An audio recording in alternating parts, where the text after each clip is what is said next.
Halo semuanya, kembali lagi di podcast Ruang Bicara. Nama saya Zakir Kitazudin. Saya sebagai host di sini akan menyampaikan topik yang cukup menarik dan cukup umum juga, yaitu tentang suatu legenda di Indonesia. Sebelum ke topiknya, saya ingin memperkenalkan dulu nih bintang tamu kita hari ini. Ya. Halo, perkenalkan nama saya adalah Saiful Ramdhani. Jadi topik yang akan kita bahas kali ini adalah legenda Nyi Roro Kidul, si penguasa Laut Selatan. Nah, ini dia topik yang selalu bikin kita penasaran. Dari kecil kita sering mendengar tentang cerita Nyi Roro Kidul.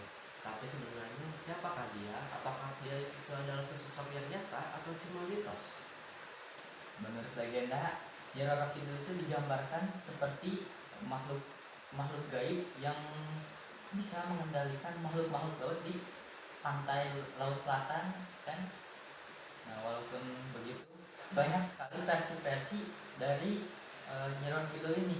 Dari setiap daerah yang diceritakan itu berbeda-beda. Dari internet juga berbeda. Nah, tapi yang paling populer ini adalah versi dari Kerajaan Mataram.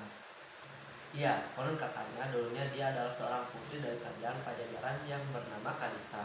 Karena difitnah, dia dikutuk hingga tubuhnya berpenyakit dan berburuk rupa. Akhirnya dia pergilah ke laut. Dan di sanalah dia berubah menjadi sesosok makhluk gaib yang sangat cantik sekaligus menjadi penguasa Laut Selatan. Benar juga ya. Ya, itu benar sekali ya. Dan sejak saat itu juga masyarakat mempercayai bahwa adanya sosok yang bernama Nyai Roro Kidul ini. Dan sang Nyai itu dianggap sebagai guardian, sebagai pelindung Laut Selatan. Dan konon katanya ketika kita memakai baju hijau ke pantai selatan, kita akan ditarik ke kerajaan sang Nyai. Karena konon katanya warna hijau adalah warna kesukaan sang Nyai Roro Kidul. Benar banget, katanya orang yang memakai baju hijau akan dipanggil ke laut dan tidak akan bisa kembali lagi. Walaupun kedengarannya menyeramkan, banyak yang menganggap bahwa Nyi Roro Kidul itu bukanlah sosok yang jahat, melainkan dia adalah seorang pelindung kerajaan. Ya, dan konon katanya juga raja-raja dari Mataram kuno itu memiliki hubungan spiritualis dengan sang Nyai, bahkan menikahi sang Nyai Roro Kidul secara gaib, karena konon katanya itu akan memperkuat keseimbangan dan kekuatan kerajaan.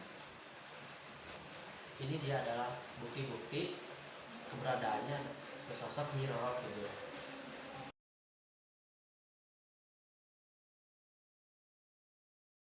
Oke, sekian dulu dari podcast kita hari ini ya kan.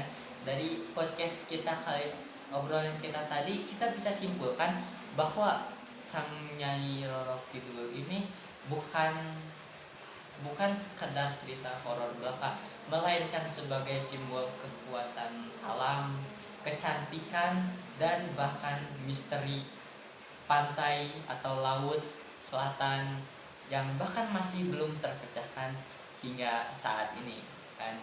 Nama saya Zakir Kitazudin sebagai host, dan rekan saya Dan saya adalah Saiful Ramdhani mengakhiri podcast kita hari ini. Terima kasih dan jangan lupa subscribe.